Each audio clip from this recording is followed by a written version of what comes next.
Ja, hallo Leute, willkommen bei Bushcraft and Nature. Heute möchte ich euch mal zeigen, wie ihr ganz einfach aus zwei alten PET-Flaschen so ein Wassersack Ultralight fürs Bushcraften bauen könnt.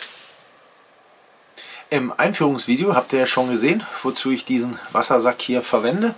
Und zwar nehme ich den hauptsächlich mit auf Touren, wo ich das Lager fest aufschlage und dann nachher noch die Gegend erkunde, so Erkundungstouren mache.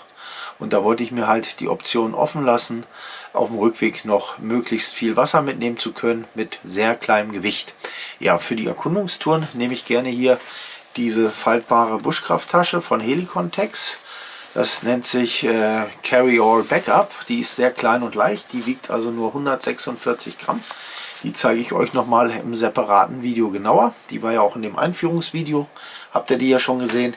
Ja, und da wollte ich mir einfach die Möglichkeit offen halten, möglichst unauffällig auf dem Rückweg Wasser mit ins Lager nehmen zu können. Und da bin ich halt in Anlehnung an meinen Wassersammler auf die Idee gekommen, mir selber hier aus zwei alten PET-Flaschen und diesem PE-Beutel einen Wassersack zu bauen. Das Ganze wiegt, so wie es hier ist, nur 16 Gramm und hat 3 Liter Fassungsvermögen. Hier seht ihr, was ihr alles benötigt, um so einen Ultralight Wassersack zu bauen. Ist nicht viel, und zwar zwei alte PET-Flaschen. Da würde ich immer darauf achten, dass ich die gleichen nehme, weil die Verschraubungen mittlerweile immer unterschiedlich sind. Dann hier eine kleine Säge zum Absägen von den Flaschenhälsen. Dann habe ich noch PE-Beutel, das sind in dem Fall hier 3 Liter. Die nehme ich dann als Wasserbeutel, die sind schön leicht, das sind diese Knisterbeutel. Dann braucht ihr eine Heißklebepistole, um die abgesägten PET-Hälse zu verkleben. Dann haben wir hier noch einen kleinen Schraubendreher, den nehme ich dafür, um die Deckel auszustechen. Das zeige ich euch nachher im Video, das macht sich ganz gut. Dann habe ich noch eine Halbrundfeile, um den abgeschnittenen Deckel ein bisschen abzuflachen, damit er den Wassersack nicht durchsticht. Und was natürlich auch noch sehr hilfreich ist bei so einer Aktion, ist ein Cuttermesser. Die ganze Geschichte hat noch einen kleinen Vorteil. Ihr könnt nach der Benutzung, könnt ihr hier den PE-Beutel einfach von der Verschraubung lösen. Macht das mal ab hier. So. Dann könnt ihr den zum Trocknen ganz einfach auf links ziehen. Dann könnt ihr den irgendwo hinhängen, dann trocknet der Beutel aus. Oder wenn ihr nicht mehr braucht, könnt ihr den alten PE-Beutel gleich als Müllsack benutzen. Okay, dann mal Kappe ab und los, und dann zeige ich euch im Detail, wie ich diesen Wassersack gebaut habe.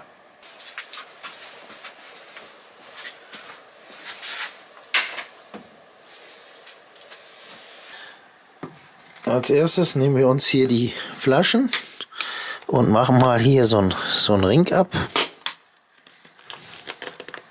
So, das ist die Sicherung, die brauchen wir nicht. Und als nächstes spanne ich die Flasche hier in den Schraubstock ein und säge hier schön fein mit der Säge genau an dem Rand ab, damit wir hier eine plane Fläche bekommen, um das schön zu verkleben. Spanne das hier am Deckel ein mit dem Deckel, damit ich das Gewinde nicht beschädige. Und dann säge ich hier mit der Säge immer fein an dem Rand lang, mache mir erst so eine Rille, dann drehe ich die Flasche weiter und einmal rum das Ganze. Irgendwann habt ihr dann schon eine schöne Führung.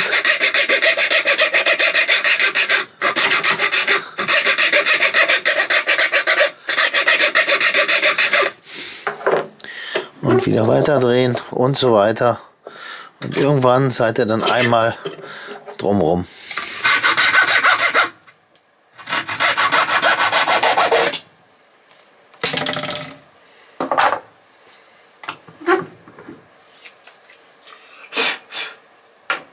So, und das Ganze jetzt mit der zweiten Flasche auch noch.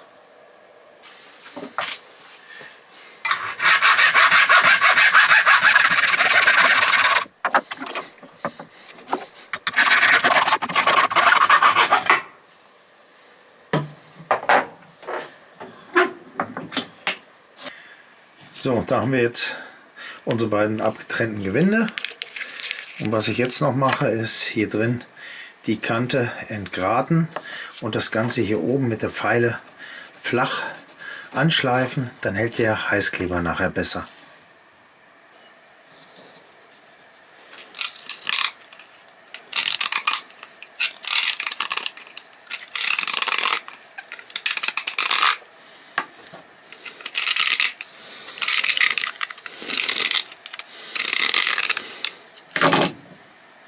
Wichtig auch hier mit Deckel einspannen zum Feilen, damit ihr das Gewinde nicht beschädigt.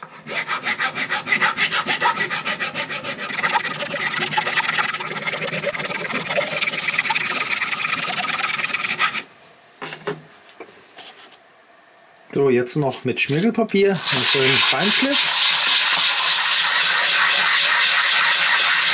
dass die Oberfläche schön rau wird, damit die Heißklebe besser hält. Ja, es muss so richtig matt aussehen, wie das hier. Anderen auch noch. Immer schön in kreisende Bewegung. Super, auch schön matt.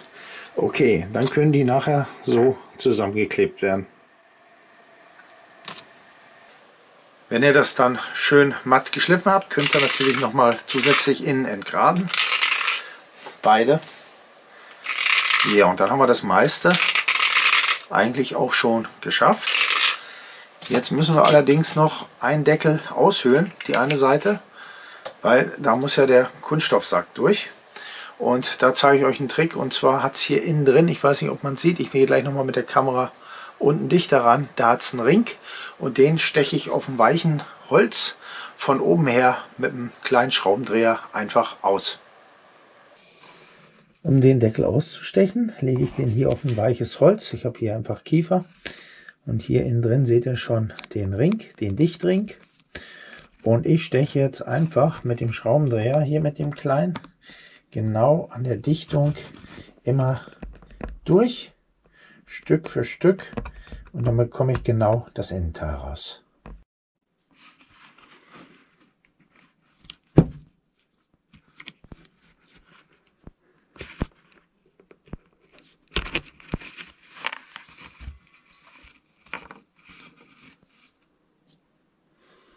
Und der Rand steht noch.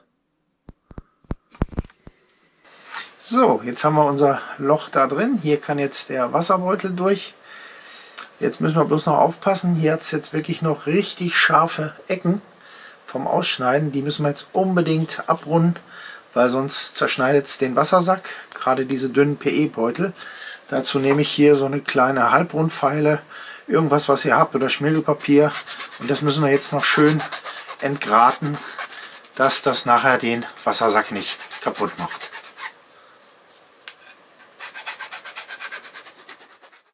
Zum Schluss könnt ihr auch ruhig noch mal hier schön mit Schmirgelpapier durchgehen, dass wirklich alle Spitzen weg sind, weil das ist wirklich wichtig, weil da hängt nachher das ganze Gewicht an dem PE-Beutel. Und wenn es da eine scharfe Naht oder Kante hat, dann reißt euch der PE-Beutel weg. So, das sieht doch schon gut aus, das ist schön rund. Hier ist nichts Scharfes mehr. So, das ist praktisch jetzt die Verschraubung für den PE-Beutel. Der kommt hier durch, wird um den Deckel gelegt und wird dann hier verschraubt. Und das Ende ist unser Ausguss. Das ist ein ganz normaler Deckel. Wird abgeschraubt und das Wasser kommt raus. Gut, jetzt müssen wir das Ganze nur noch zusammenkleben und das mache ich mit Heißklebe. Damit die beiden Teile schön mittig zusammenkommen und kein Kleber nach innen läuft, mache ich mir noch eine kleine Klebehilfe aus einer alten Getränkedose.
Das Dosenblech habe ich einfach zusammengerollt und in den Verschluss gesteckt. So kann die Heißklebe nicht nach innen durchdrücken. So, jetzt habe ich die Heißklebepistole eingesteckt. Was hier noch wichtig ist, macht den Kleber nicht zu heiß. Das PET hat einen sehr geringen Schmelzpunkt. Also ich würde es gerade so machen, dass der Kleber gut flüssig ist, nicht so richtig heiß über eine halbe Stunde stehen lassen oder Viertelstunde. Sonst brennt euch das zu doll ins PET ein. Und genau so ist es eigentlich auch gedacht. Der Heißkleber schmilzt das PET wirklich an. Das ist wie eine Verschweißung nachher. Und das macht die Sache schön dicht. Nehmt auch genügend Kleber, lasst ihn lieber rausquellen, dass der Verschluss wirklich richtig abgedichtet wird. So, ich habe jetzt circa 5 Minuten gewartet. Der Heißkleber ist jetzt auch schon flüssig. Jetzt trage ich hier die Klebeschicht auf, vorne auf den Deckel, auf die raue Seite, und danach mache ich dann den Deckel drauf.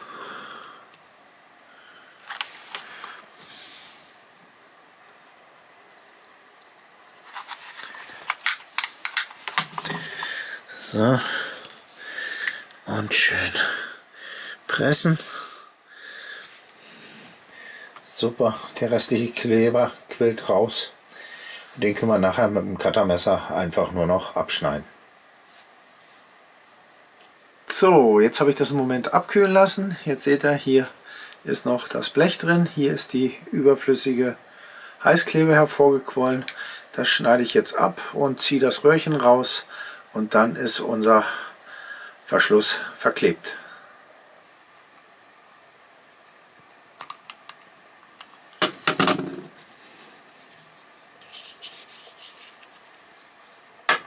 Fertig.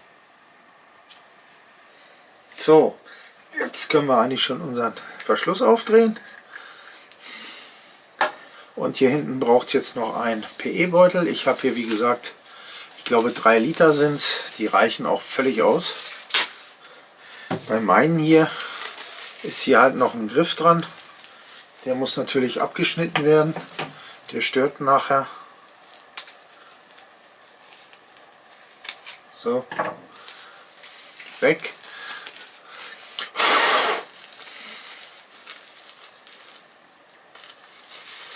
So, dann mache ich den jetzt mal auf hier.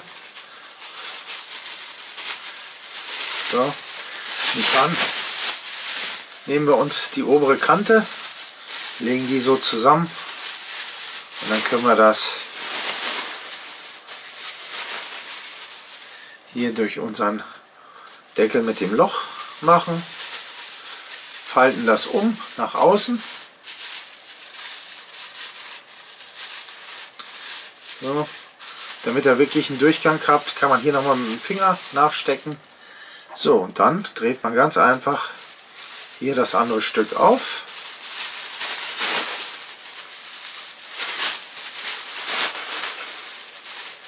Zieht das fest.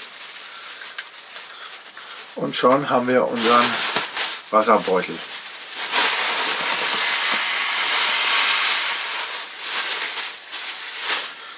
Zum Zusammenlegen streiche ich ihn immer nach vorne aus, dass die Luft rauskommt. Dann rolle ich ihn schon vorher auf, bevor ich die Kappe aufdrehe.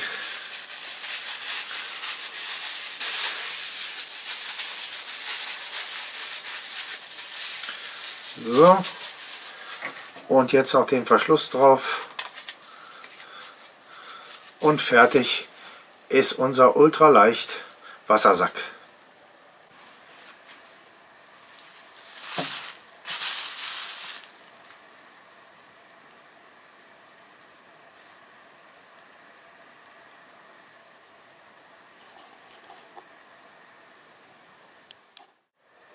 Ja, das war schon alles. Das war der ultraleicht Wassersack. Wie ihr seht, relativ günstig und leicht herzustellen.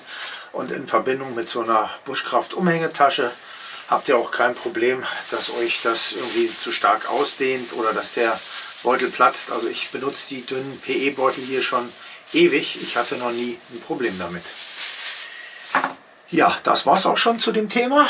Ich würde sagen, ich verabschiede mich hier wieder an dieser Stelle von euch. Ich hoffe, es hat euch wie immer gefallen. Dann macht's gut. Bis zum nächsten Mal. Euer Detlef. Tschüss. Ciao.